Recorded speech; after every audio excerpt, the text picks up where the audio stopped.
Shabbat shalom, to the worldwide assembly, and everybody is scattered to the four corners of the earth, and the heathen, let me say the strangers joined unto the covenant of the house of the Israelites.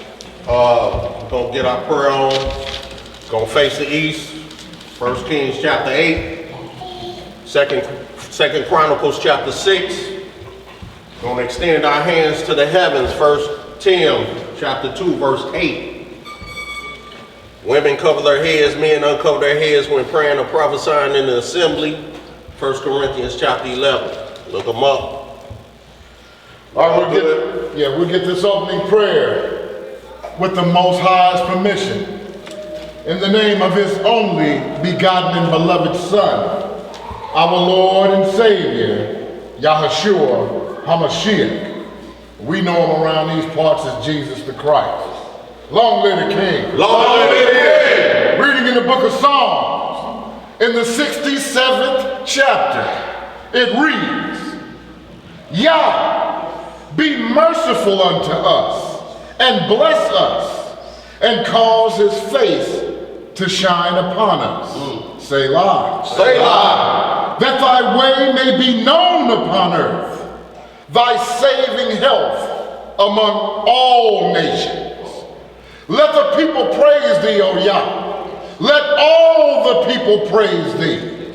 Oh, let the nations be glad and sing for joy.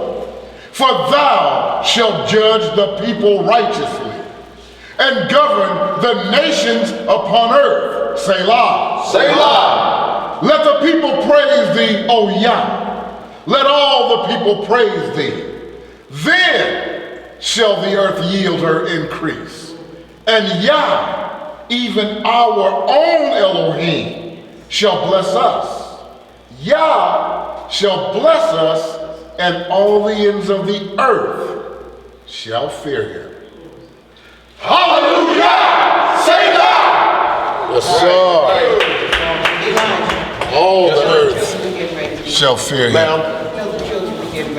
All short leggers that's participating in Passover need to assemble stage left with Mama Deborah.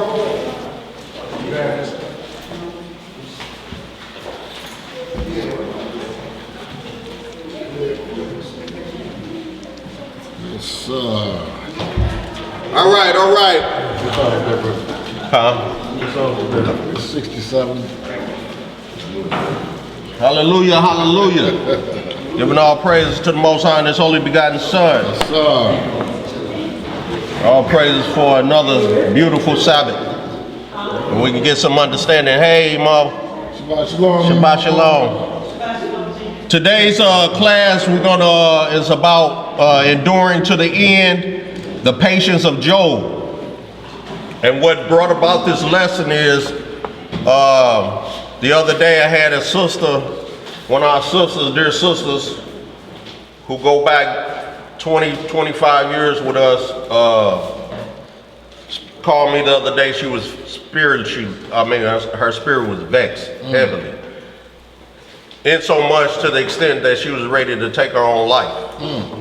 And all praise to the Most High Son.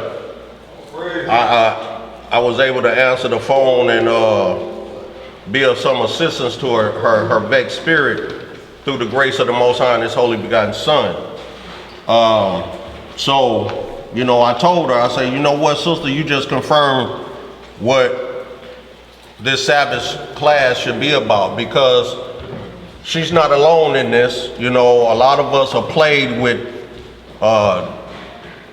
daily situations and temptations and things of this nature that wears us down on a daily basis, where our spirit becomes very weak and the immune system is low.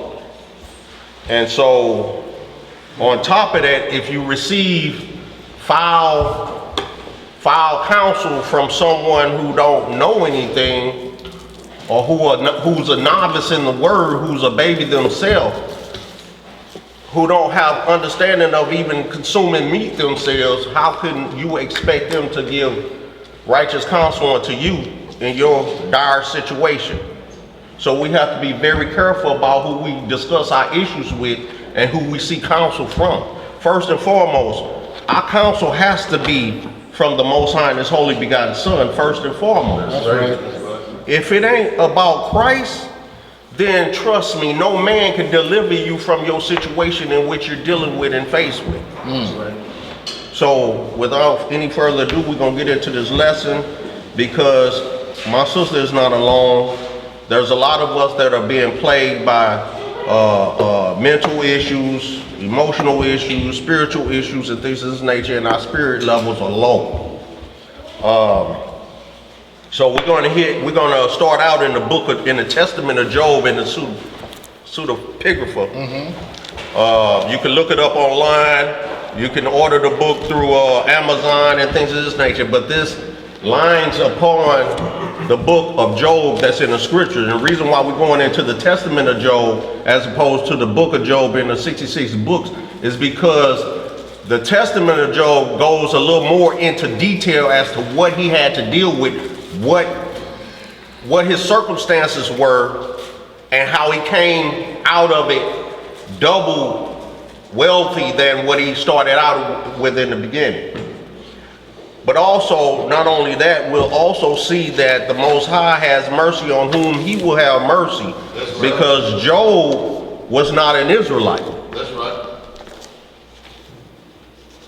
No, man, he can't get it. And we're going to hear it from Job's lips, not from our lips. We ain't going to speculate about nothing. Thus saith the Most High. Right. We're going to bring it, we're going to let the word interpret the word.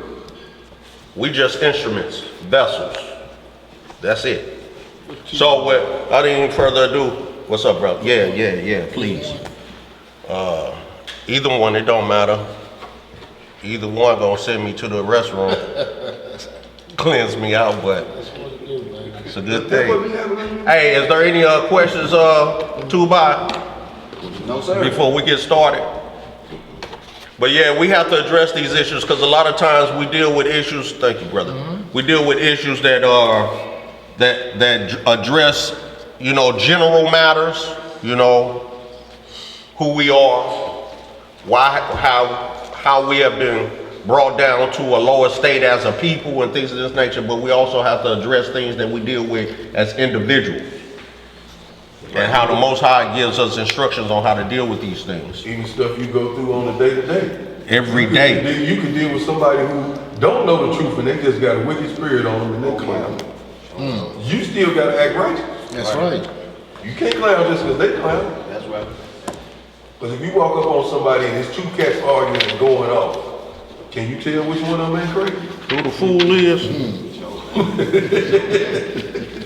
So they all sound like fools. Yeah. Okay, we're gonna wait till bro get back and we'll get started. I'm gonna try to find this one. I gotta find this. Testament of Job. No. I'm just finding one of these scripts that I don't know if I had it marked down.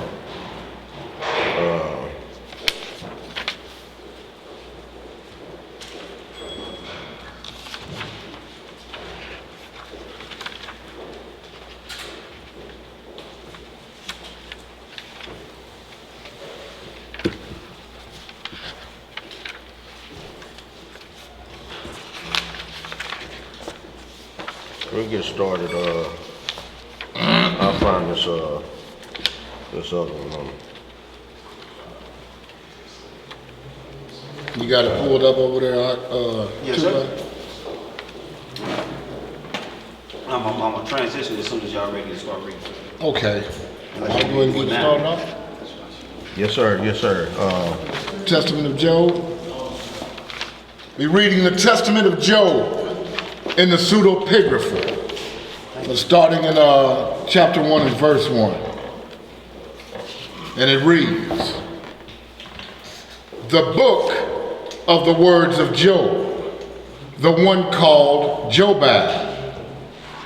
Now on the day when having fallen ill, he began to settle his affairs. He called his 7 sons and his 3 daughters, whose names are Tersi, Chorus, Hyam, Nike, Phoros, Fifi, Puran, Hamira, Cassia, and Amalthea's horn.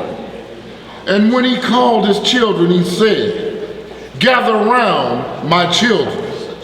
Gather round me so that I may show you the things which the Most High did with me, and all the things which have happened to me. I am your father Job, fully engaged in endurance, but you are a chosen and honored race from the seed of Jacob, the father of your mother, for I am from the sons of Esau. He's from the sons of who? The sons of Esau. So he's giving a testimony unto the children of Israel from the perspective of a Gentile. Now we got a problem here. See, in those 66 books, it doesn't go into this specific detail. This is one of the reasons why we go to these other books, because it's giving us day by day specific detailed account as to what happened. It clears it up. And you'll see, if you get this book, that it lines directly upon the book of Job in the 66 books. Let's read on, brother.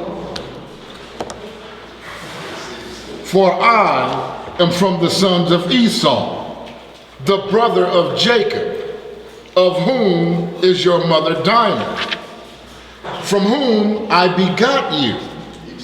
My former wife died with the other 10 children in a bitter death. So hear me, children, and I will show you the things which have befallen me. So this same Job says, my first wife died in a bitter death with my other 10 children.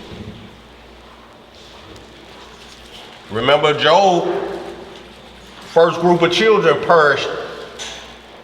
Go ahead, Hustle.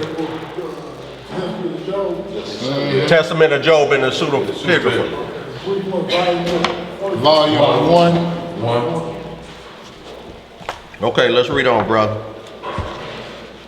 Chapter 2, Job's perplexity over idolatry. Now I used to be Jobab before the Lord named me Job. So, you see that? The Most High changed his name. Right. Most High changes everybody's name that come into a righteous state of being. They only do that to Israelites. Oh no, we got an example here. Then you're gonna have to prove otherwise. It ain't for us to prove it. You're gonna have to prove otherwise. For we got the record. Read on, brother. When I was called Jobab, I lived quite near a venerated idol's temple. So you can see his lineage in the lineage of Esau. Read on. As I constantly saw You whole... had something, brother? I seen Jobab. Yeah. His name was changed to Job because of his righteousness, his commitment and patience in the Most High and his only begotten Son. Read on, brother. As I constantly saw whole burnt offerings being offered up there, I began reasoning within myself, saying, is this really the Elohim who made heaven and earth, the sea too, and our very selves? How shall I know? One night, as I was in bed, a loud voice came to me in a very bright light, saying, Jobab, Jobab. And I said, yes, here I am. And he said, arise, and I will show you who this is whom you wish to know. This one whose whole burnt offerings they bring and whose drink offerings they pour is not Yah. Rather, his is the power of the devil, by whom human nature is deceived. When I heard these things, I fell on my bed, worshiping and saying, my Lord, who came for the salvation of my soul, I beg you, if this is indeed the place of Satan by whom men are deceived, grant me authority to go and purge his place, so that I may put an end to the drink offerings being poured for him. So here it is, Job. Remember in Job chapter 1, he said Job was a righteous man who eschewed evil, hated evil, despised wicked behavior amongst men, because he had faith, patience, and endurance in the Most High and his only begotten Son. So Job was against all the foolishness that he was living amongst. He came from the land of Uz, which is the land of Esau. Mount Seir, that's Edom, land of Edom. And so in this, he lived close by a temple where they had erected, and they were making daily sacrifices to this pagan god. And he was like, well, man, you know, I'm kind of confused, because they making these sacrifices as if it's to the Most High. But some ain't right about these sacrifices and the ways of the people. I'm perplexed about this. Is this the Most High? Or some other deity that they are running to and worshiping before? So the Most High sent his angel, you know, to talk to Job. Now we have another account where an angel appeared unto a Gentile. Remember Cornelius? Yes, sir. Okay, read on, bro. Who is there to forbid me, since I rule this region? He was a king at that time. He was very rich. He was a king in Edom. Read on. Chapter 4. Yes, sir. The light answered me and said, you shall be able to purge this place, but I am going to show you all the things which the Most High charged me to tell you. And I said, whatever he has charged me, his servant, I will hear and do.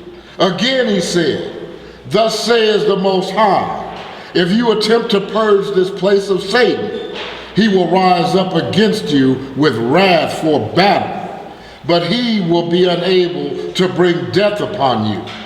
He will bring on you many plagues. He will take away for himself your goods. He will carry off your children. But if you are patient, I will make your name renowned in all generations of the earth, till the consummation of the age. So, go ahead, finish that up. And I will return you again to your goods. It will be repaid to you doubly, so you may know that the Most High is impartial. So the Most High, you hear him? He says, so you would know that the Most High is impartial he's impartial to those that do his commandments, that they may live. Just because Job was from the seed of Esau, we're going to read scriptures where the Most High say, even though a man be wicked, he don't wish death even upon the wicked, but that he may turn from his wicked ways and become righteous. That's right. The Most High is just in all his ways and merciful. But he says, This is going to be your test. Satan going to take away all your goods, everything you find pleasure in this life. But if you endure and have patience, you're going to come out on top. Doubly better than it was in your first estate. So this is the basis of everything, y'all. We got to have faith. That's right. The basis of our whole labor is faith and endurance and patience. Without that, it ain't going to work, because what happens is Satan is going to attack you through your various human attributes and things of this nature to bring you to a weaker state, so that you begin doubt. Most High say you can't enter into the kingdom with doubt. That's right. Fully convicted. His whole thing is to present doubt in your heart. That's what he did to Eve. Presented just enough doubt. If you have the faith of a mustard seed, which is the smallest seed on earth, that's great. Well, if you have the doubt of a mustard seed, that's even great. Read on, bro. Verse 8 from the top. Yes, sir. So you may know that the Most High is impartial, rendering good things to each one who obeys. And you shall be raised up in the resurrection, for you will be like a sparring athlete. See, remember when Job says, I know that my Lord liveth, and I will see him. Yes, sir. And he made a covenant with his eyes, because Job was a believer, a devout man who eschewed evil. So he put it on the line early in his life, while he was king and fat with riches. It wasn't, he didn't wait until he was at his lowest estate and then seek the Most High. He did it when he was in his highest estate. That's right. That's right. Read on, brother. For you will be like a sparring athlete, both enduring pains and winning the crown. Then will you know that the Most High is just, true, and strong, giving strength to his elect one. Chapter 5. And I, my little children, replied to him, till death I will endure. I will not step back at all, after I had been sealed by the angel when he left me. My little children, then, having arisen the next night, I took 50 youths with me, struck off for the temple of the idol, and leveled it to the ground. He say he broke it down, leveled it, destroyed the temple. He say he grabbed 50 little homies. Yeah, them little strong ones. And they went and got busy. That was full. Read on, brother. And so I withdrew into my house, having ordered the doors to be secured. Chapter 6. Listen, little children, and marvel, for as soon as I entered into my house and secured my doors, I charged my doorman thus: if anyone should seek me today, give no report, but say, he has no time, for he is inside, concerned with an urgent matter. So while I was inside, Satan knocked at the door, having disguised himself as a beggar. And he said to the doormaid, tell Job I wish to meet with him. When the doormaid came and told me these things, she heard me say to report I had no time just now. Chapter 7. And when he heard this, Satan departed and put a yoke on his shoulders. And when he arrived, he spoke to the doormaid, saying, say to Job, give me a loaf of bread from your hands, so I may eat.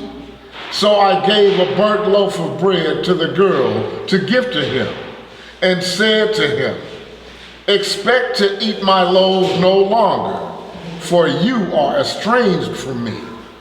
Then the doormaid, ashamed to give him the burnt and ashen loaf of bread, for she did not know he was Satan, took the good loaf of her own and gave it.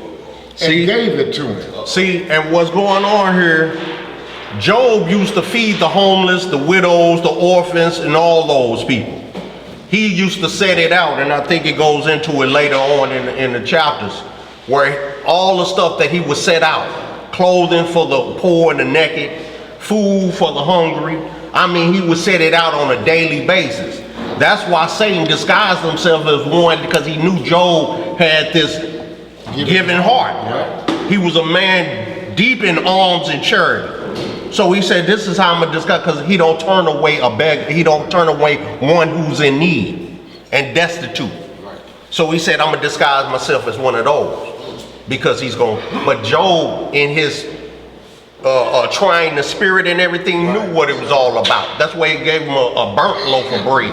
Burnt. But see, his maid, she didn't have a clue. He discerned the spirit. He discerned the spirit, she didn't. She just ran out trying to help. And remember, just last Sabbath, we was talking about, giving alms to people that walk by, but you couldn't feed everybody. Right. You had to try the spirit, because some may come in on a sneak trip, trying to subvert your house and demolish you. So this is likewise what was going on. And the script says, he says, give your alms to a godly man. Don't give your honor to those who are turned against you. Read on, brother. And when he received it and knew what had occurred, he said to the girl, off with you, evil servant. Bring the loaf of bread given you to be given to me. The girl wept, and with deep grief said, truly, you well say I am an evil servant, for if I were not, I would have done just as it was assigned to me by my master. And when she returned, she brought him the burnt loaf of bread, saying to him, thus says my Lord, you shall no longer eat from the loaves at all, for I have been estranged from you. Yet I have given you this loaf of bread in order that I may not be accused of providing nothing to a begging enemy. When he heard these things. So check this out, I don't mean to cut you off, but when the Most High says, feed thy enemy, even thy enemy, when he's hungry, that he may reap coals upon his own head. See, he can't charge Job with being an unfaithful servant. Job is still acting accordingly to the law. Read on. Verse 12. When he heard these things, Satan sent the girl back to me, saying, as this loaf of bread is wholly burnt, so shall I do to your body also. For within the hour I will depart and devastate you. And I replied to him, do what you will. For if you intended to bring anything on me, I am prepared to undergo whatever you inflict. So Job like, man, bring it on, homie. My faith is greater than anything you can bring. This is just flesh.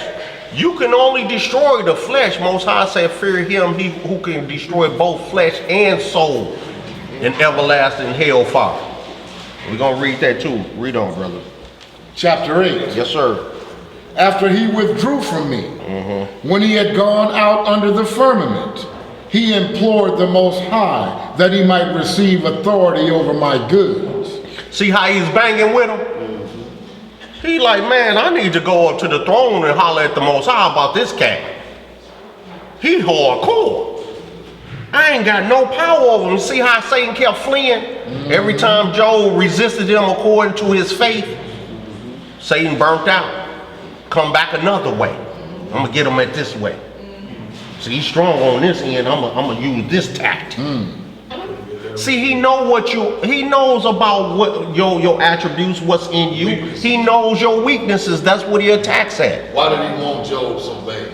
Because Job, at the time, like I said, was a king.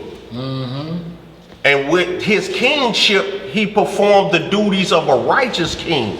He followed the righteous ways of the Most High. And not only that, he destroyed the temple in which they were offering sacrifices to Baal, to Satan. So he like, this nigga done just destroyed my house and my worship. He destroyed all my works. I gotta get at him. Right. And he a Gentile. And in the book of Job, in the 66, he said, take away his money, and I bet you he won't act like that. Right. Remember he said he was strong because of his wealth. Right. He said he trusted his riches. But Job was like, I had this in my heart before my riches, dog. I'm on it. Right. This ain't about my riches. You can take all that. I'm 10 toes down. That's right. Standing on that. In too deep, homie. Read on. And then, when he had received the authority, he came and took away all my wealth. Verse 9. Or chapter 9. What, 9? How about that? Yeah. It don't change. The number's still the number. Yeah. 9. So listen, for I will show you all the things which have befallen me, my losses. For I used to have 130,000 sheep. Of them, I designated 7,000 to be sheared for the clothing of orphans and widows. You hear that? Yes, sir. Now this him in his kingship. He wasn't just harboring all the wealth to himself. Like, nah, man, it's mine. Giving alms to the poor. It's all my paper. It's my cake. Get your own. No, my brother, get your own. I went for all this. Nah, this mine. I worked hard for this, homie. He was sitting it out on the daily as a king. Read on. For clothing of the orphans and widows, the poor and the helpless. And I had a pack of 80 dogs guarding my flocks. I also had 200 other dogs guarding the house. He said he had watchdogs. Man, So the wolf didn't come in. how big that And he- house gotta be to have Boy, 200 he was dogs? sitting on swole. 280. 280 dogs, boy. He had dogs guarding his flock and dogs watching the crib. I only got 3 dogs. Yeah, my little 3 dogs, we ain't gonna talk about that. But 2 of them will tear your butt up. Come sideways to my crib. Put one down, I know where you're coming. Yeah, Daisy will lick you to death over at my house. Oh, them little ankle biters, man, they rough, man. Yeah, they be trying, boy.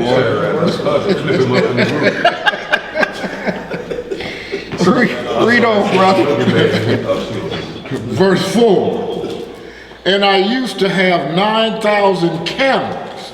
From them I chose 3,000 to work in every city. After I loaded them with good things, I sent them away into the cities and villages, charging them to go and distribute to the helpless, to the destitute, and to all the widows. You hear that? You see the kind of charity he was setting out and the alms he was giving to the people? Giving alms. Now this is Job of the seed of Esau. Right.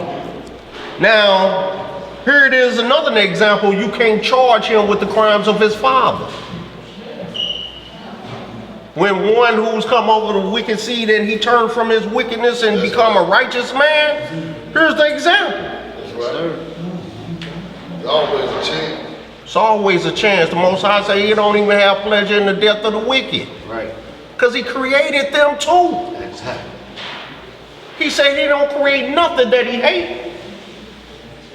Or you gonna make something, if you into cooking, are you gonna cook something that you hate? No. Does it make sense? No. Won't even eat. You gonna cook it and not eat it and throw it away. What the hell was that for?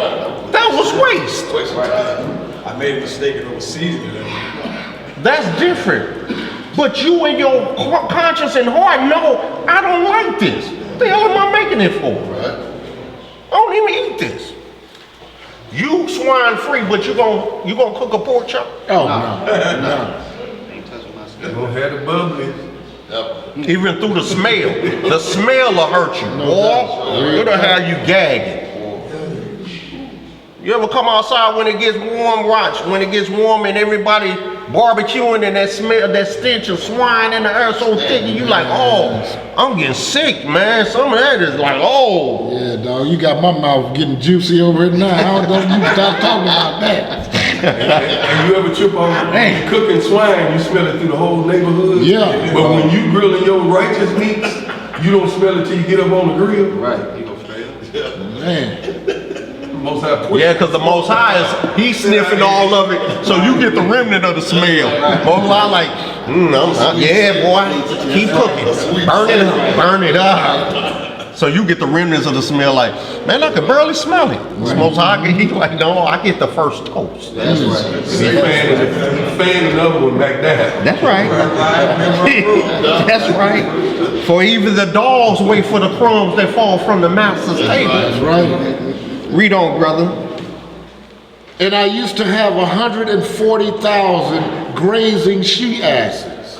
From these, I marked off 500 and gave a standing order for their offspring to be sold and given to the poor and needy. From all regions, people began coming to me for a meeting. The 4 doors of my house stood open. And 4 doors. So he had them coming in and out, just rotating doors of help to the needy. He set it out. He had 4 open doors where they came and went. He said everybody from around the region who needed help came to Job. How many of y'all gonna do that? Not me. How many of us would set it out if we had it like that? Like, hell no. Not in St. Louis. But remember, Job wasn't just sitting it out like that without any cares. He had watchdogs, remember? Right. He had watchdogs. 200. He had dogs now, so don't get it twisted that he was just noodle backing like, oh, I ain't here.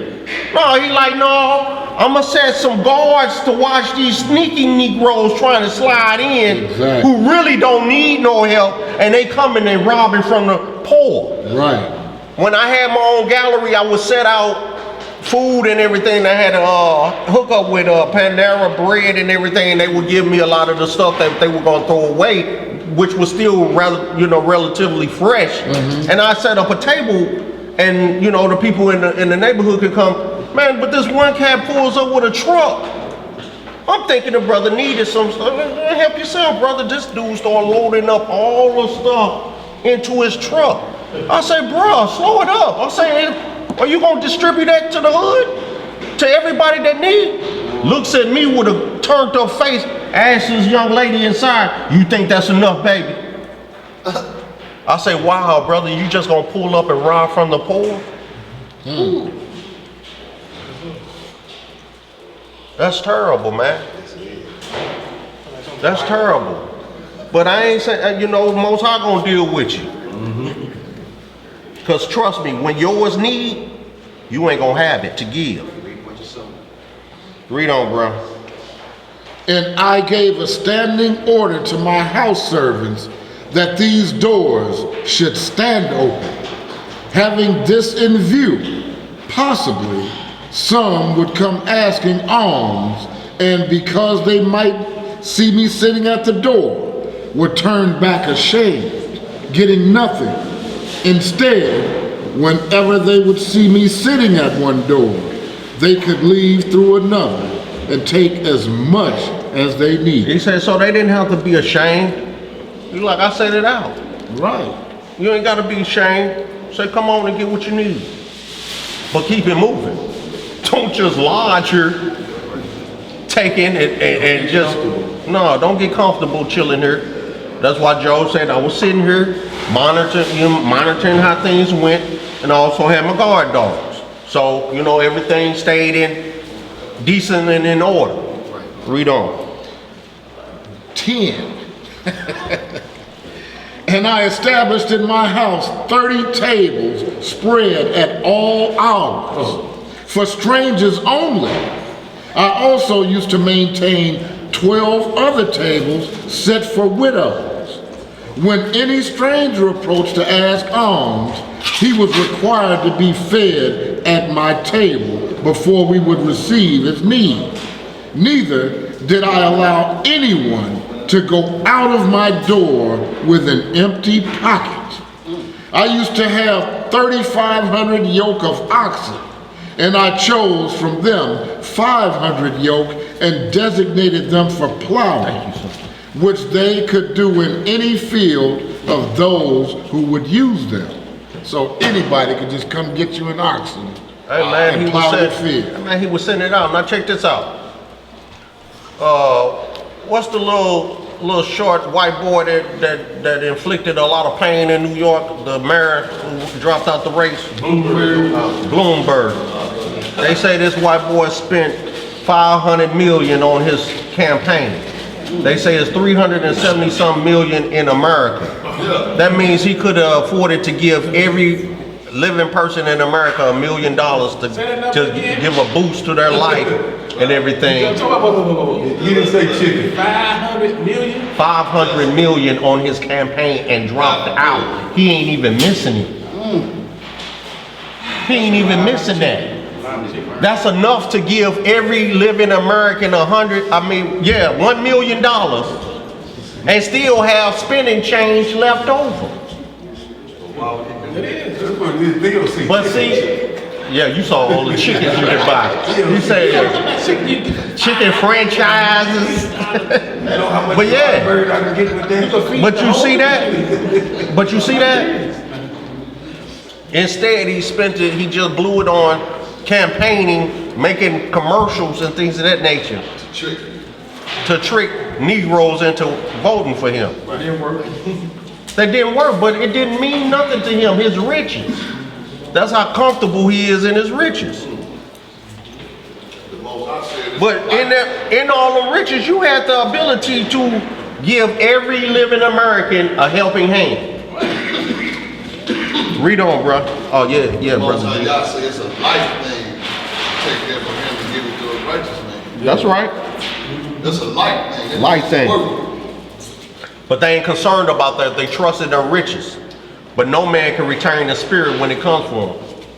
That death angel come for you, your riches ain't saving you. You see them Rockefellers, all them heart transplants he had, still didn't save him. Out of here, waiting judgments. Read on, brother. And I marked off their produce for the poor, for their table. I also used to have 50 bakeries, from which I arranged for the ministry of the table for the poor. There were also certain strangers who saw my eagerness, and they too desired to assist in this service. And there were still others at the time without resources and unable to invest a thing, who came and entreated me, saying, "We beg you, may we also engage in this service. We own nothing. However, show mercy on us and lend us money so we may leave for distant cities on business and be able to do the poor a service. And afterward, we shall repay you what is yours." When I heard these things, I would rejoice that they would take anything at all from me for the care of the poor, and receiving their note eagerly, I would give them as much as they wished, taking no security from them except a written note. So here it is, evidence of documentation. I owe you. Most High say he made them sign a contract. Job said he made them sign a contract. He said, I gave them everything they wanted. They presented, what do you call them, a pledge or a proposition, a proposal. All right. Job said, I don't mind helping you, especially y'all trying to go help the poor. You volunteer, but you ain't got nothing to help the poor with. No problem. I'll assist in that, but you're gonna sign this contract because you made a vow that you was gonna give me my money back. So we gonna sign a contract. So Negroes running around talking about we don't need to sign no paper contract. It's all through the scriptures. If the Most High made us sign a contract in the covenant, What makes you should not deal in contracts with your fellow brethren? This stops any kind of miscommunication or misunderstandings about your dealings. The Most High likes righteous dealings, just balances. That's right. So what makes you think we ought not deal in covenants and contracts? It's written. We abided by a contract, a covenant, and we said we will do. We agree. I concur. Before you get any employment, what they make you sign? A contract. You said you're gonna do this work that I said I need done for this amount of pay. At the end, you wrote your name, you printed it, and then you signed off on it, dated it, and said, I will do. I had a brother come in one time. He's going to lose his house. So I gave him the money to catch up on his house note. So he said when he got the money, he was going to pay me. But what he did was he went and bought a new car. You know, I mean, they had to work. I said, what about me? Well, no contract that you say sign. But his wife, you know what she said? She said, girl, thank you. Like, you stop us from being on the street. That's right. And she gave him money. And she was more righteous than him. She gave him. So who are we to talk crazy about our women and our ribs when they are most of the time the ones saving our black butts from destruction? That's right.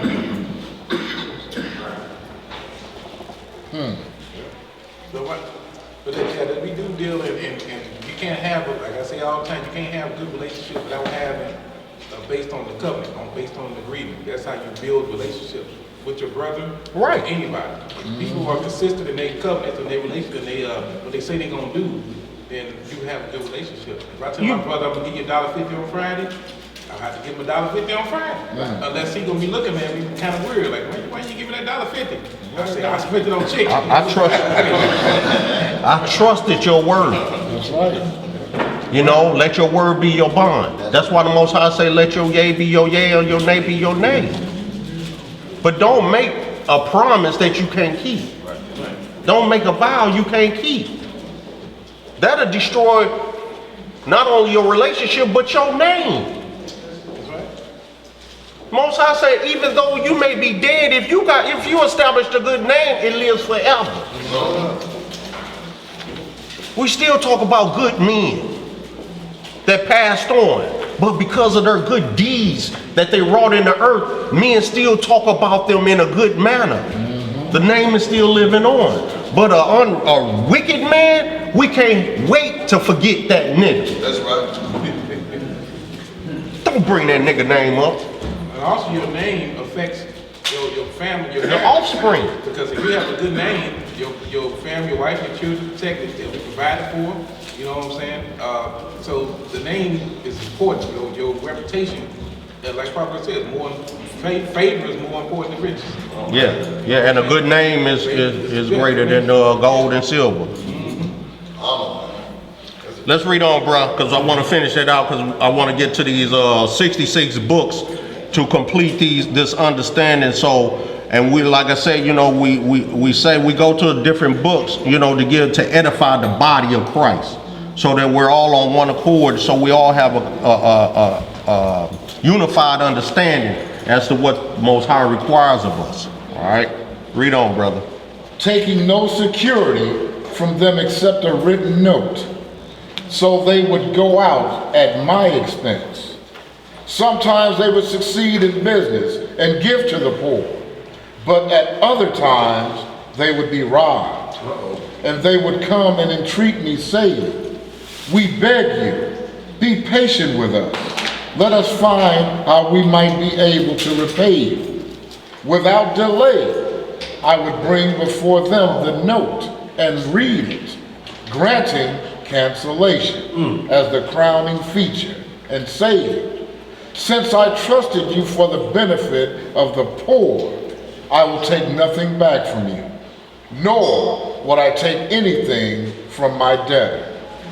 On occasion, a man cheerful at heart would come to me saying, I am not wealthy enough to help the destitute, yet I wish to serve the poor today at your table.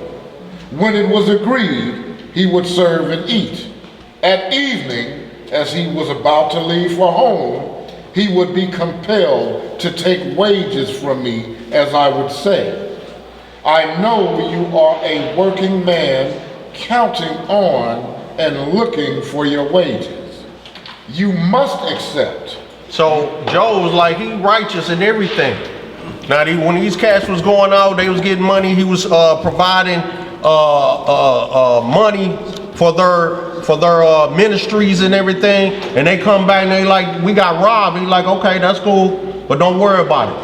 I don't need you to go out. I ain't giving you no more money to go abroad to come back robbed again. No, we ain't gonna get down like that. Your ministry is ended. Yeah, it's over. Thank you for your service. But I ain't gonna be no fool in this matter. You got me once, you ain't gonna keep getting me. You see that? We have to be firm in our decisions in dealing with our brethren. Don't allow yourself to be a step stool and a fool for somebody. Know when you just got. Yeah. Counted up a loss. That's what Job, he said, I just counted a loss, all right? But you ain't gonna get me again. Your ministry is done. Yeah. Close the church. Now, he said that he had volunteers that wanted to serve the poor at his table. He's like, no, we don't want to take your wages or nothing like that. You know, we just want to help. We want to be able to help provide for the poor, because that's a righteous thing to do for your brethren. So we'll come to your house and help serve the poor, you know what I'm saying? Hand out food, you know, we'll work in the soup kitchen. So Joe was like, oh no, at the end of your service, then I'm gonna pay y'all. But a lot of times they like, no, we cool. Like, no, you got families, y'all working, you gotta be paid. Now some cats will be like, I ain't gotta pay you. Shit, I ain't paying them nothing. Nigga didn't want nothing. Right. He was happy just helping. But you sitting on swole, you can't give him something? By the end of the night, he's gonna be hungry. Or if he's driving, he's gonna need gas money. If he's got children to feed, he's gotta feed them. There's been times I went to help my brother who's a Muslim do some corner work on the house or whatever. He's my artistic mentor. But anytime I go over there, because he's a loving brother, you know, and I just love to just go help him sometimes. He's up in age and everything, you know, so that I show the word of God blameless. Yeah, that's right. He knows who I believe in. He knows what I work. He know I believe in the Son of the Most High Yah That's right. as my Savior. He respects that to the fullest. A lot of times I go over there just to lend a helping hand to my brother because I love him. Before I'm leaving, he like, man, here. I'm like, bro, it's cool, man. I just came to help you out, man. He like, brother, you got children. You got a wife and children, man. And you drive. You need gas. I was just coming to do it out the kindness of my heart. But he like, no, I ain't letting you do this work without paying you. I know how much you love me and care for me and want to help me. But I know you got a family and you got gas. You got to drive. Here. All right, bro. How hard is that for us to do to each other? When you have it in your power to do it. Most High says, I will double it up for you. Don't you worry about what you just lost. You didn't lose nothing. You gained a gang of stuff, man. You gained more than you can ever imagine. You might just added a couple of more minutes to your life. Which is greater than anything you could pocket. Let's read on, bro, because we got to get through a lot of this, man. Because there are brethren and sisters out here hurt personally, spiritually, emotionally. And we all need help. We all need each other. This is why it says, forsake not the assembly, because we help each other. We lift each other up. That's what we're supposed to do at our weakest times. We're supposed to be there to help each other out, lift each other up to make it through the next 24/7. Read on, bro. Nor did I allow the wage earners paid to remain at home with me in my house. He said, I didn't keep their wages in my pocket. I ain't got it. Come back and holler at me tomorrow, bro. Straight up, I have it for you. Well, tomorrow may not come for him. That's right. Read on, bro. 13. Uh-huh. Those who milked the cows grew weary, since milk flowed in the mountains. Butter spread over my roads, and from its abundance my herds bedded down in the rocks and mountains because of the births. So the mountains were washed over with milk and became as congealed butter. And my servants who prepared the meals for the widows and the poor grew tired and would curse me in contempt, saying, who will give us some of his meat cuts to be satisfied? Nevertheless, I was quite kind. Even though they started cussing at him, talking crazy to him, he's like, I ain't gonna let your foulness, break my spirit. He said, I'ma still be kind. I'ma let you repose upon your own head. I ain't gonna be a partaker in your sins and your foulness. You will never be able to say, man, that nigga cursed me the other day, that nigga got so beside, he just went cuckoo on me. No, you'll never charge that to me. I never wear that jacket. Cause you'll never be able to say, man, he foul, man. Sometimes he cool, sometimes he be tripping. No, Job was the same way throughout. Consistent, exactly, brother. Tuba, read on. Number 14. And I used to have 6 psalms and a 10-string lyre. I would rouse myself daily after the feeding of the widows. So he'll start playing music, consoling the widows and people, So while they eating and chilling, he had a little music going and everything. Man, it had to be lovely to be around Job Creed. Read on. Take the lyre and play for them, and they would chant hymns, and with the psaltery I would remind them of Yah, so that they might glorify the Most High. If my maidservants ever began murmuring, I would take up the psaltery and strum as payment in return, and thus I would make them stop murmuring in contempt. So he said when they start talking crazy, murmuring, remember Most High said murmuring is a sin. So that's what they did in the mountains, in the wilderness. So he said when they start talking crazy, murmuring, whispering and all that, he played some music even louder, drown them out.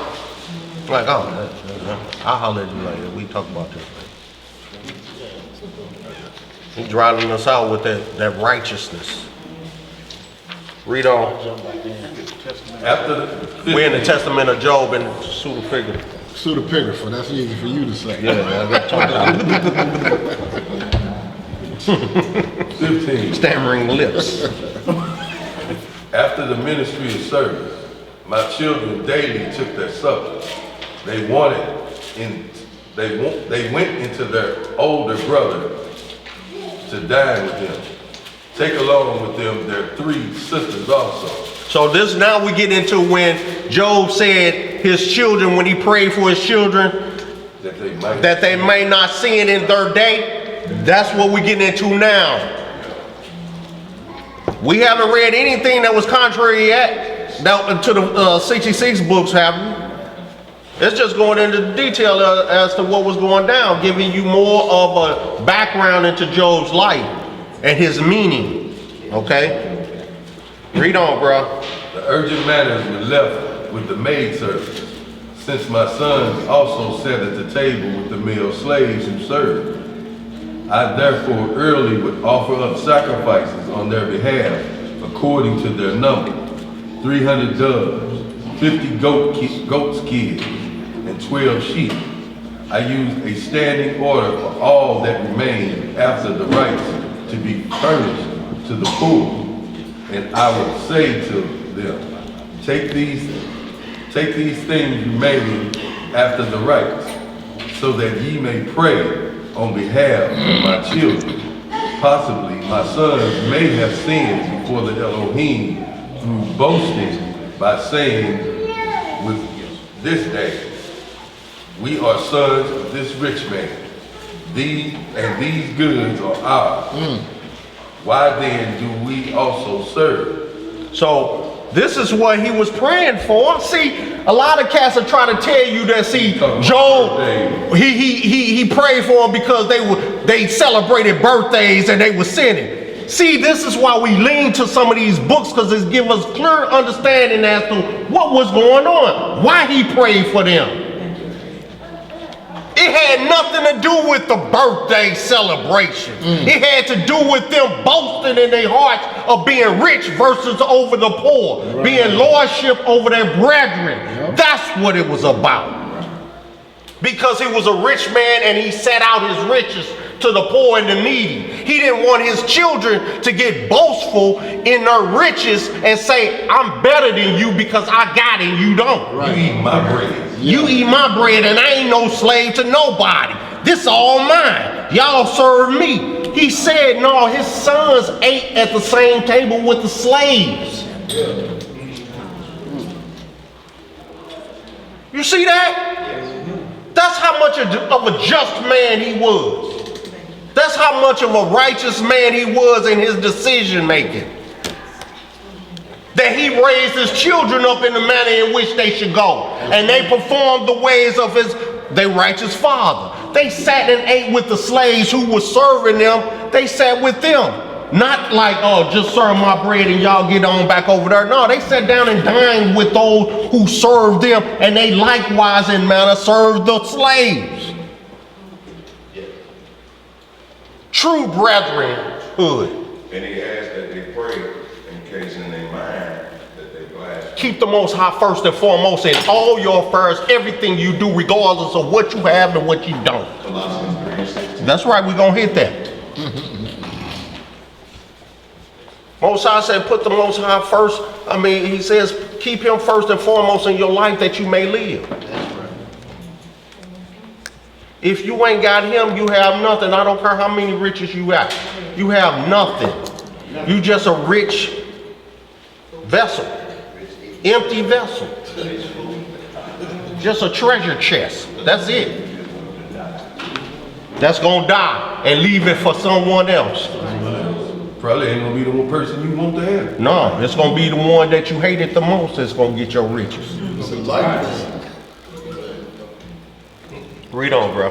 For pride is an abomination before your house. You hear that? And again, I offered up select calf on the altar of your house, lest my sons may have thought evil things in their heart toward your house. 16. As I was doing these things during the 7 years after the angel had made the disclosure to me, then Satan, when he had received the authority, came down unmercifully and torched 7,000 sheep. Unmercifully. 7,000. Read on. We're going to see how Satan started getting busy with Job. Read on. Which had been designated for the clothing of the widow, the 3,000 camels and the 5,000 and the 500 she asses, and the 500.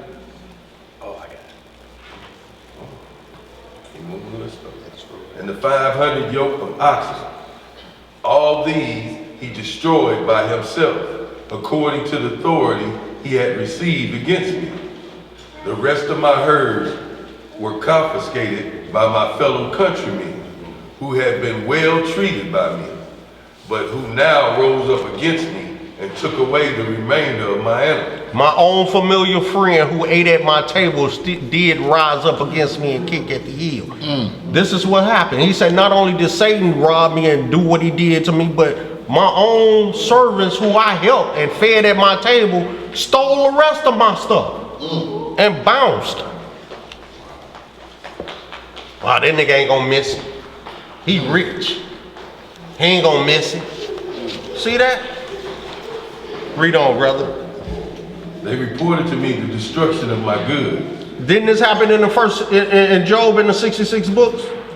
A messenger came back and told Job, man, your flocks, your cattle are gone, man. Been burnt up, man.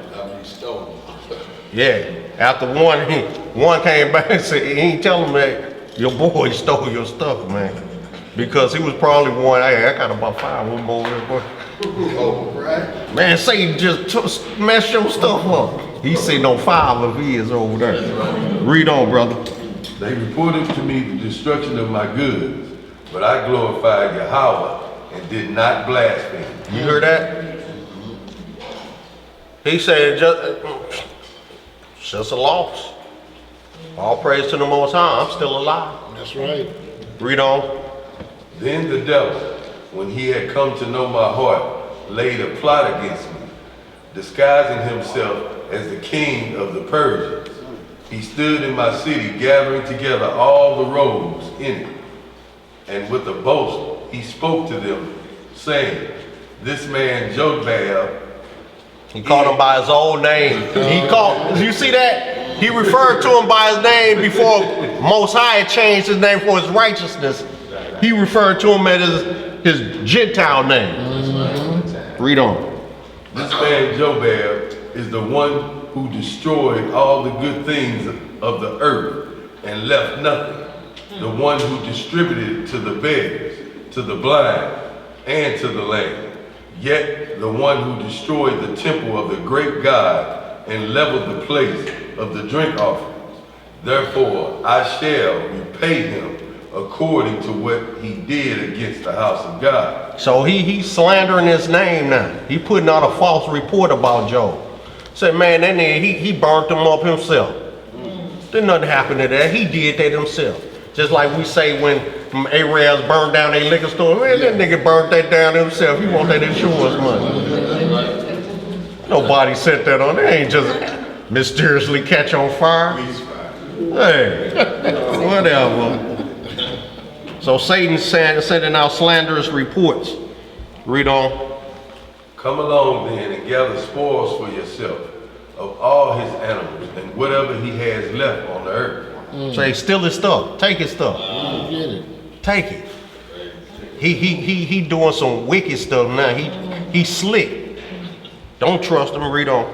They answered him and said, he had 7 sons and 3 daughters. Possibly they might flee to other lands and plead against us as though we were tyrants, and in the end rise against us and kill us. So he said to them, have no fear at all. Most of his possessions have already destroyed by fire. The others are confiscated. And as for his children, I shall slay them. See this? Satan don't care. He don't care at all. He gonna get busy.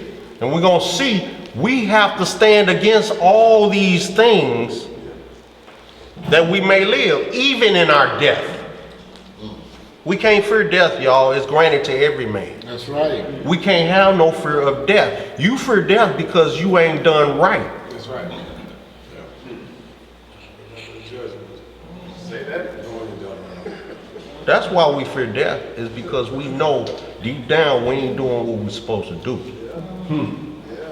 I don't want to die. Read on, bro. A question? Yes, yes, yes. Sir. Lack of faith, too. I ain't hear you, brother. It's a lack of faith. Yeah, it's major lack of faith. Because you don't believe in that which you don't see. We're going to hit that Hebrews 11, and we're going to hit that Romans 8. Hebrews 11:1, Seems baby. like you go in slow motion. I'm sorry, I didn't hear you, brother. Seems like time, seems like time stands still when you feel like accident, or any kind of thing that's violent. You look like it's in slow motion. Seems like time slows down. Yeah. I've never been there, done that. So that's why this is my testimony. No, I've seen it happen I've been there because too, brother. my son and I watched the cop. We pulled up on a cop just being shot 9 times and no one else was around. We was the first ones there. And it just seemed like everything was in slow motion, like, I'm like, man, am I the only one seeing this? Like, what the hell? Just slow down, then it's like, once everything, you really grasped everything that was happening, it just came back to, going at its normal speed. That's called disassociation. When you're in situations like that, the fear part of your brain takes over and it slows everything down. So you can take it in. Yeah, so you can comprehend what's going on. Shocked, you like, Yeah. You know what I'm saying? Yeah. Close everything down so you can take it in, then, you know. Right. You come to. Read on, bro. Let's finish out 18. this Job. When he said these things to them, he departed and smashed the houses down upon my children and killed them. My fellow countrymen, when they saw that what was said truly happened, pursued and attacked me, and began to snatch up everything in my house. My eyes witnessed cheap and worthless men at my tables and couches. I was unable to utter a thing, for I was exhausted. He was so exhausted with, say, man, they just pillaged his house. Just ran in and looted. Rodney King looted. Just snatched, and he said he had no strength to stop them, say nothing, man. He like, golly, I fed all these cats. Now they robbing me. They done turned on me. That's why he says, be careful of casting your pearls before swine. Read on. Before you call my brother. I ain't hear, bro. Search the heart before you call my brother. That's right, that's right. That's right. We're gonna hear some things on dealing with that, Thomas. Read on, brother. I was unable to utter a thing, for I was exhausted, as a woman numbered in her pelvic region by the magnitude of birth pain. Remember most of all the battle foretold by the Elohim.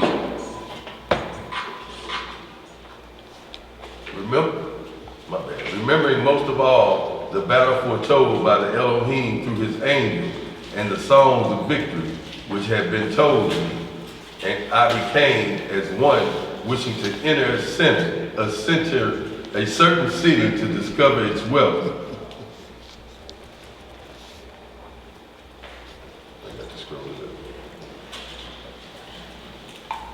And gain a portion of its splendor.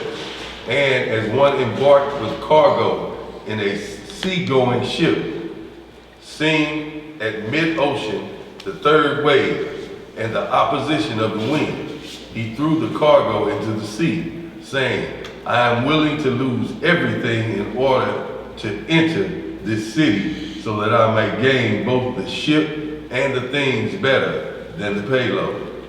Thus, I'd rather lose everything for the sake of salvation. Read on. thus I also considered my goods as nothing compared to the cities about which the angel spoke to me. When the final messenger came and showed me of the loss of my children, I was deeply disturbed, and I tore my garments, saying to the one who brought the report, who were you spared? How were you spared? And then, when I understood that what had happened, I cried aloud, saying, the Lord gave, and the Lord took away. As it seemed good to the Lord, so it has happened. Blessed be the name of the Elohim. So Joel's telling you right here, just like in Luke, he says, he that loveth mother, father, sister, brother, son, daughter, more than me is not worthy of me, is not worthy to be my disciple.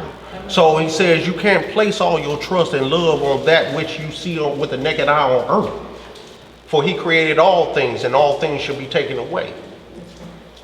But if you believe in the Elohim, if you believe in the Son of salvation, then all things shall be added unto you thereafter. But this is faith. Something we must have. Read on, bro. 20. So when all my goods were gone, Satan concluded that he was unable to provoke me to contempt. When he left, he asked my body from the Elohim so he might inflict a plague on me. Then the Elohim gave me over unto his hands to be used as he wished with respect to the body. But he did not give him authority over my soul. You see that? Most High say he owns the soul. When a man dies, it goes back to him. So by that understanding, can somebody really sell their soul if they don't own it? No, they don't. They can't sell their soul, for they don't own it to sell it. Okay. All they can do is try to lease it out. They can give over to But they that don't, dark they, side, though. I ain't hear you, brother. They can give over to that dark side. Yeah, they can give themselves wholly over to the dark side. However, the soul will never be owned by Satan. You know, you will just follow his ways. You'll follow, your spirit is condemned. And then therefore, you know, your actions will cast you in perdition if you turn to a reprobate mind. But even the Most High said, when a wicked man turn from his righteousness, or a righteous man, or a wicked man turn from his wickedness and become righteous, then he's counted as righteous, as long as he has breath. But if there's blaspheming of the Holy Spirit, there's no repentance for that. Then you are cast into perdition, whether you're alive or dead. You're just a walking dead man. That's the trick of the devil too. When they take you sell your soul, because a lot of people think they can't go back. Right. You know what I'm Go saying? back. Right, but see that shows that they ain't studied, they've trusted in mankind all their lives, that they don't know the way of righteousness through the Most High and His Holy Begotten Son. So they don't seek that. You know, they only seek what they've been taught to seek. However, no man will be without excuse, because every man has heard the word. Now, whether you chose to roll with it or not, that's a whole nother story. And that's how they feel like ain't no way out of those, you know. Yeah. Give over to the occultism and Right. stuff like that. There ain't no way out. And then lack of patience and lack of faith. All you got to, Finish. I don't know how far we are in that, cause I, 20. How many do it got? huh? Cause I had, according to what I had, it was up until like page 8 or something like that. That might be good enough, brother. Just, what you got next after that? Read what you got next after that. Then he came to me while I was sitting on my throne, mourning the loss of my children. And he became like a great whirlwind and overturned my throne. For 3 hours, I was beneath my throne, unable to escape. So he turned over his throne, and for 3 hours, Job was laying on the floor under his throne. Read on. And he struck me with severe plague from head to toe. Right. In great trouble and distress, I left the city and I sat on the dung heap. So this is when now Job he done just lost all his earthly possessions. Now he's plagued with sores and boils and scabs and petrifying sores and a stench and everything. We're gonna hit a couple of more of these, because you're gonna see when those other kings, his companions, came to see him, and how they was throwing perfume in the air because he was so, they couldn't even recognize him. He had become at such a low estate. And then we're gonna go into the 66 books and get our lesson wrapped up. And I sat on the dung heap. What you laughing for? Worm written, what I'm finna read. And I sat on the dung heap, worm written in body. Discharges from my body wet the ground with moisture. Oh man, so he leaking. He got leaking sores. Hey, Josh. It's too loud. Don't push that and ride on that, son. He's got petrifying sores, leaking. He got pus and stuff running up out of his body. Sitting up on a dunghill. Oh, he's brought to a low estate. That's like seeing a rich man become a crackhead overnight. At its lowest point of crackhead.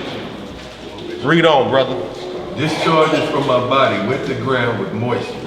Many worms were in my body. And if a worm ever sprang off, I would take it up and put it back. See, the 66 books don't go into this detail of how bad Job was, how low he had come down, man. I mean, in so much that worms was coming out his pores. I mean, this dude was sitting in that such deplorable estate, man, that worms were actually coming out his sores and leaking pus and issue running out of his body onto the ground. And I mean, this had to be nasty to look upon. And this was a man that was rich in scarlet robes and things at once upon a time. Read on, brother. And the reason why we're going here is because I want you all to see, to bear witness. This is an example left to us. that even in your lowest state, at a point of death, and we're going to read about Lazarus, we're going to read about Hezekiah. At your lowest point, if you believe with all thy heart and soul, the Most High can bring you up. Still all praise. At the point of death, you have to have the faith though. Still giving praise to him. You gotta give him praise, man. Because as long as you got breath, he's worthy of all praise and glory because you still got chance. Grace is still granted unto you. You ain't gonna praise him for letting it happen. Huh? You ain't gonna praise him for letting it happen. Yes, he even praised him because he was counted worthy to go through chastisement. Obviously, my Father loved me. That he would do such a thing to me and then bring me out. Remember, the archangel came to him and told him, hey dog, you're gonna go through some hell, but you're gonna be good. Just stay steadfast in your faith. You good to go. You good to go. Hold on. Read on. Took the worm up, returned it to its original place, saying, stay in the same place where you were put until you are directed otherwise by your commander. So he's saying, hey, he put the worm back in his place. He say, stay there until I'm redeemed by my Elohim. Until my time is up. For this plague is up. Stay steadfast. Read on. I spent 48 years on the dung heap outside the city. Wow. 48 years. We always thought it was like 20. He said 48 years outside sitting on the dung heap. Most of us can't endure 24 hours of hardship. 48 years. Oh, you said hardship. I thought you said horse. Dung. Yeah, that's right. That's what I was like. Man, it takes 24 hours. 48 hours. 48 years, y'all. That's a long time to be sitting in your lowest estate. But you still breathing? What about the sister with the issue of 12 years? Right, right. Still living? Breathing? So what makes us weak to endure the little afflictions that we deal with on a daily basis? We got examples upon examples of how to deal with our afflictions. Long suffering. How to come through it. Long suffering. The Most High is long suffering with us. Right. Read on, bro. I spent 48 years on the dung hill outside the city under the plague, so that I saw with my own eyes my children, my first wife, carrying water into the house of a certain nobleman as a maidservant, so she might get bread and bring it to me. I was stunned, and I said, the gall of these cities, Father, how can they treat my wife like a female slave? After this, I regained my senses. See that? He used to be a king. His wife was eating delicately every day. Now she's become a servant to someone else. She's being a maid. She's going to work every day now to bring him some bread, to bring him food. She's been reduced to servitude. He like, man, this is my wife, and they dogging her because she at her lower state. It's just like when, that's what the Most High says, try a friend before you call them a friend. Because there are some friends only a friend in name and can't wait for your calamity to come so they can turn against you.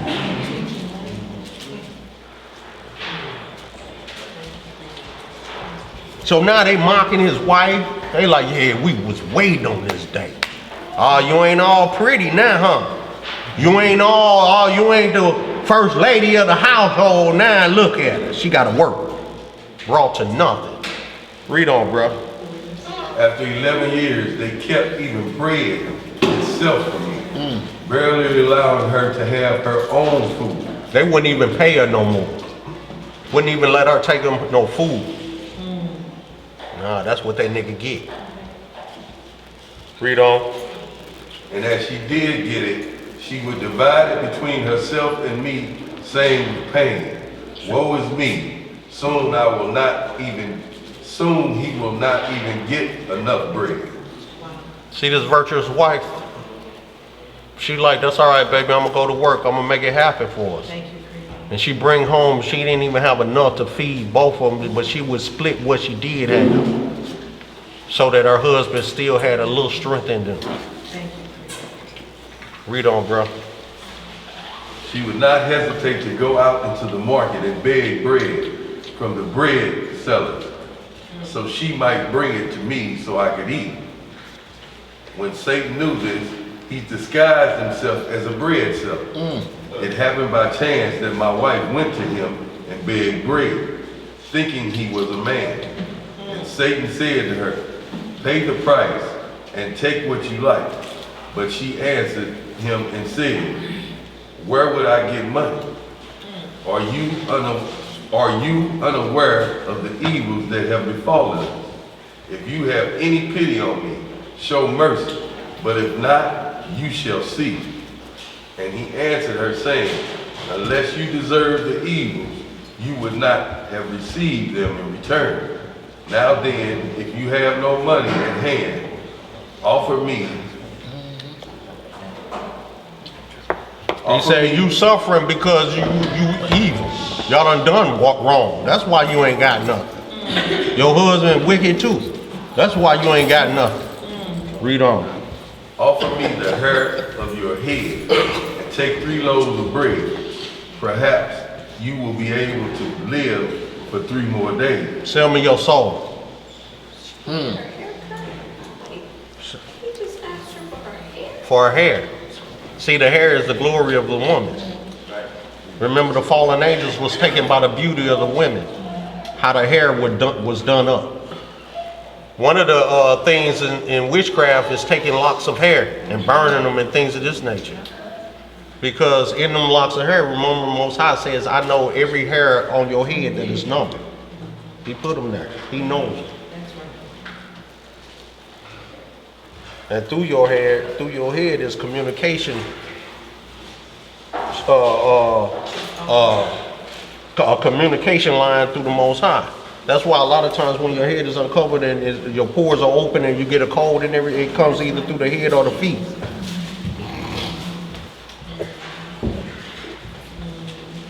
That's why the man must have his head uncovered. Women cover their heads because of the glory and because of the angels. Read on. It is finished. Buffering. But this is still going. Having a buffering. Yeah. Hey, well, where'd you stop at? You know? He's about to take the hairs of her head for 3 loaves of bread. Okay, we can actually stop there and just get into some of the books, especially since it's buffering. I don't want to take up more time waiting on it to get back on his line and everything. You mentioned about the woman having her head covered for the angel, one of the fallen angels, right? Yeah. The watchers were seduced by the women and their hair and everything, but the fallen angels taught them how to do it up. That's why it says that a woman should be in modest apparel and everything, not having her hair all dutied up, you know, seducing men who are trying to study the word of the Most High. So let's go to James chapter 5. We'll put that testament of Job to side, but I just wanted to go in there to show you the things that befell Job, because the 66th book of Job in the 66 books doesn't give you detailed account as to what befell him. It tells you his children, his cattle, and all that he lost, you know, by Satan's temptations and everything. It doesn't go into detail about what Job would sit out for the poor and the needy, how he his alms and charity towards the people. It doesn't tell us that Job was the son of Esau, the offspring of Esau. Okay, so this cleared up a lot of matters, and that's why we went there, because I wanted you to see the things, how low Job had been brought to, his lowest point. Because like I said, we started off the class talking about enduring to the end, and those of us that go through daily circumstances that may bring our spiritual levels to an all-time low, and we look for other ways of bringing ourselves up. And like I said, I had an incident the other day where a sister she had been ill-advised and counseled, and she was ready to commit suicide.